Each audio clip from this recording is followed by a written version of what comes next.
क्या महाराष्ट्र में फिर से खेला होने जा रहा है? क्या महाराष्ट्र में गठबंधन बदलने वाला है? क्या एक गठबंधन टूटने की कगार पर है तो क्या एक नए गठबंधन की नींव महाराष्ट्र में रखी जा रही है? जहां महाविकास आघाड़ी में निकाय चुनावों को लेकर, नगर निगम के चुनावों को लेकर यह फैसला किया जाता है कि गठबंधन में चुनाव नहीं लड़ा जाएगा, तो वहीं उद्धव ठाकरे और शरद पवार के सुर भी बदले बदले से नजर आ रहे हैं।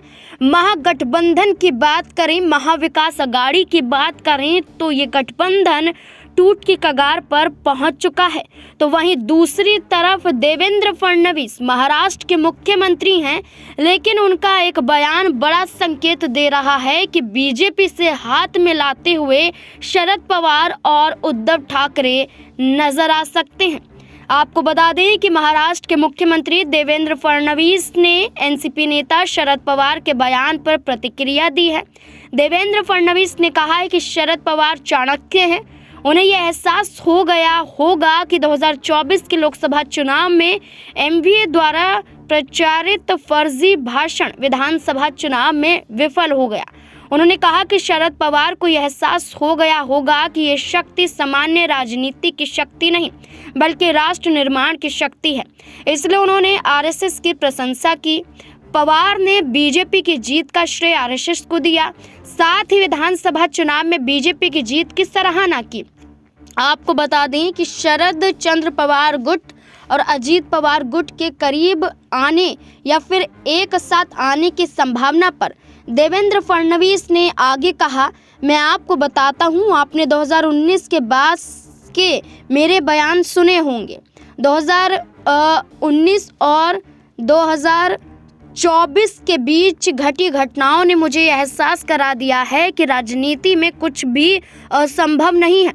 ये सोचकर आगे मत बढ़िए कि कुछ नहीं होगा, किसी भी समय कुछ भी घटित हो सकता है। ये बयान देवेंद्र फडणवीस का है शरद पवार के उस बयान को लेकर, जहां शरद पवार ने आरएसएस की प्रशंसा की और ये कहा कि अगर बीजेपी जीती है तो इसमें सबसे बड़ा श्रेय आरएसएस को जाता है। और अजीत पवार का शरद पवार को समर्थन करना और शरद पवार का अजीत पवार को कुछ न कहना, ये दर्शाता है कि महाराष्ट्र में शरद पवार अजीत पवार एक साथ आना चाहते हैं।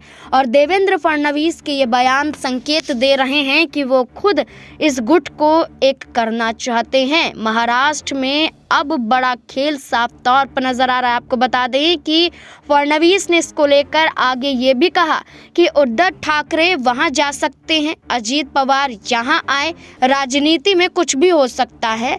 हम दृढ़ता से कहते हैं कि ऐसा नहीं होगा, लेकिन हमें ये ध्यान रखना चाहिए कि इसकी कोई गारंटी नहीं होती है। राजनीतिक स्थिति हमें कहाँ ले जाए ये हम कुछ नहीं कह सकते हैं। दरअसल जानकारी के लिए बता दें कि 10 जनवरी को नागपुर में जिवला पुरस्कार वितरण समारोह में देवेंद्र फडणवीस से पूछा गया कि इस बार वे राज ठाकरे को चुनेंगे या उद्धव ठाकरे को, एकनाथ शिंदे या अजीत पवार को, वहीं नरेंद्र मोदी या अमित शाह में से किसी एक को चुनने के सवाल पर देवेंद्र फडणवीस के जवाब की हर जगह चर्चा हो रही है। राज ठाकरे और उद्धव ठाकरे को चुनने के सवाल पर फडणवीस ने कहा, राजनीति में कुछ भी निश्चित नहीं है। उद्धव ठाकरे पहले मेरे मित्र थे, फिर राज ठाकरे मेरे मित्र बन गए, अब राज ठाकरे मित्र हैं और उद्धव ठाकरे शत्रु नहीं है। ये बयान देवेंद्र फडणवीस का है।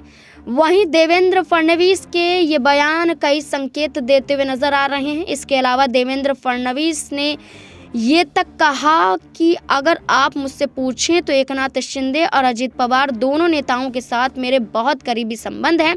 इन दोनों का अलग अलग लोगों के साथ अलग अलग तालमेल हो सकता है। एकनाथ शिंदे और मेरे पुराने मित्र हैं, हालांकि अजीत पवार की राजनीतिक परिपक्वता के कारण उनकी और मेरी सोच मेल खाती है। यहाँ पर सभी को साथ लेने के बाद देवेंद्र फडणवीस ने कर दिया। अब देखना होगा कि महाराष्ट्र में क्या होने वाला है।